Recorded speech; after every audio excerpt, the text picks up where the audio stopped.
Hey everyone, so welcome to new question जहाँ पे third question है ये हमारा लिस्ट का, which is the check if array is sorted और नॉट। बहुत ही सिंपल सा है क्वेश्चन, मैं आपको समझा देता हूँ। क्वेश्चन ये है कि आपके पास नंबर्स अवेलेबल होंगे, it can be negative numbers, it can be positive numbers. You just need to return true या फॉल्स। यहाँ पे लिख भी देता हूँ, ट्रू या फॉल्स आपको रिटर्न करना है if the array is sorted, वरना नहीं है। अगर सॉर्टेड नहीं है तो रिटर्न करो फॉल्स। सो सिंपल, यहाँ पे देख सकते हो कि 3 5 6 8 9 10 सब कुछ एकदम सॉर्टेड मैनर में है, तो you need to return true. इस वाले अगर एरे में अगर आप देखते हो 1 2 5 8, यहाँ पे बीच में 3 आ गए गलती से। सो गलती मतलब मेरी गलती नहीं है, मतलब यहाँ पे एरे सॉर्टेड नहीं है, तो यस रिटर्न करना है आपको फॉल्स। सो बहुत ही सिंपल सा क्वेश्चन है। आई गेस मैंने अंडर 1 मिनट आपको क्वेश्चन समझा दिया कि क्वेश्चन कहना क्या चाहता है। जस्ट मेक श्योर वीडियो को पॉज करो, बहुत ही एक सिंपल सा सॉल्यूशन है। देखो कैसे करना है इसको, देखते हैं इसका ऑप्टिमल सॉल्यूशन ये बेसिकली। तो ऑप्टिमल सॉल्यूशन क्या है, लेट्स सी। अगर आपको हमारा कंटेंट, हमारा एक्सप्लेनेशन पसंद है तो make sure to subscribe code and debug. Also मैं आप लोगों के लिए एक ऑफर लेके आया हूँ कि अगर आपको डीएसए लाइव सीखना हो तो we at code and debug are also running live batches. ये लाइव बैचेस के अंदर हम आपको पाइथन कोड से लेकर एडवांस लेवल तक सिखाएंगे एंड डीएसए के around about 400 leet code question हम सॉल्व करेंगे। अगर आप सोच रहे हो कि ये लाइव सेशन सिर्फ ऑल्टरनेट डेज या वीकेंड्स पे होने वाले, ऐसा कुछ भी नहीं है। ये सारे live session Monday to Friday each and every day 1.5 hours के लिए चलेंगे। ये लाइव सेशन में हम आपको लाइव डाउट सपोर्ट भी देने वाले, डेली असाइनमेंट्स देने वाले एंड हर संडे को आपका इसमें कॉन्टेस्ट होगा। ऑल्सो अगर आपको सेल्फ बेस्ड लर्निंग पसंद है तो हमारे पास एक प्री रिकॉर्डेड कोर्स भी है जिसके अंदर हम सॉल्व करेंगे 400 to 450 leetcode questions. Live session and prerecorded course की डिटेल इस वीडियो के डिस्क्रिप्शन के अंदर हमने दे दी हुई है, तो just make sure to tap the link below. तो let's see the optimal solution. Simple है, अगर कोई भी एरे एक सॉर्टेड है या नहीं, तो इतना आई एम प्रीटी डैम श्योर ये नंबर स्मॉल होगा फ्रॉम द नेक्स्ट नंबर, तभी सॉर्टेड में गिनाया जाएगा। Next, this number should be smaller than this number. Next, this number 6 should be smaller than 8। वही है, 8 should be smaller than 9, 9 should be smaller than 10। So basically can I से previous number हमेशा छोटा होना चाहिए, should be smaller than the next number. अगर ऐसा कहीं पे भी बीच में नहीं है, ऑन द स्पॉट का रिटर्न कर देना फॉल्स। बात खत्म, सिंपल। तो लेट्स सी कैसे हम इसको सॉल्व करेंगे। एक चीज़ याद रखना, इसको सॉल्व करने से लिए एक आई नाम का मैं लूप चलाऊंगा, क्योंकि आई मेरा यहाँ पे जाएगा।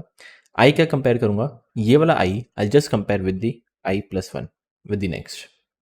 नेक्स्ट जब आई आपका ये जाएगा तो I will compare I with the next I plus 1।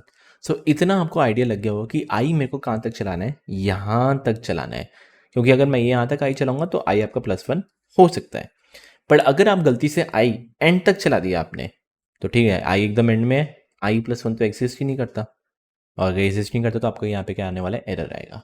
So just make sure आपको जो लूप है वो यहाँ तक चलाना है।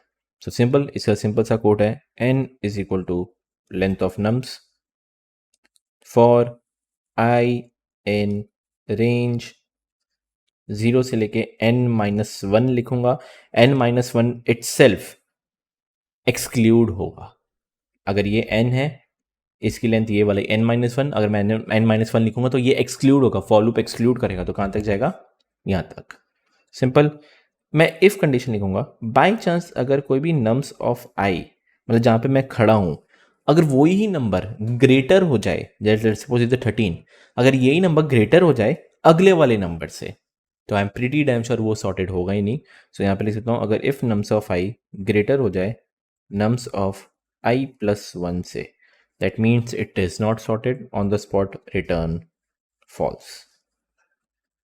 एंड मक्खन की तरह अगर ये पूरा फॉर लूप चलता गया, कभी इफ में गया ही नहीं, तो इसका मतलब कभी रिटर्न फॉल्स होगा ही नहीं। So I am pretty damn sure ये पूरा का पूरा सॉर्टेड होगा, क्योंकि तभी तो इफ में नहीं गया, रिटर्न फॉल्स हुआ ही नहीं। तो जैसे ही एक बार आपका फॉर लूप खत्म, यहाँ पे रिटर्न क्या कर देना, ट्रू, कि हाँ भाई इट इज सॉर्टेड, सॉर्ट हुआ है।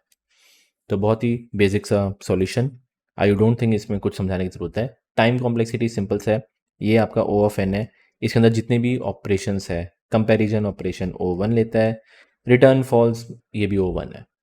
So total time complexity is O of n, where n is the length of array. Space complexity is O1, एक ही वेरिएबल लिया, डजेंट मैटर लेंथ, लिस्ट की लेंथ कितनी भी हो, एक सिंगल वेरिएबल में काम हो रहा है, तो space complexity is O1। So I hope समझ में आया है कि कैसे हम ये क्वेश्चन सॉल्व कर सकते हैं। मेक श्योर कि अगर आपको कुछ भी डाउट लगे कमेंट सेक्शन में पूछ सकते हो, या व्हाट्सएप पे करना व्हाट्सएप करो, ईमेल करना ईमेल कर सकते हो। मिलते हैं नेक्स्ट लेक्चर के अंदर।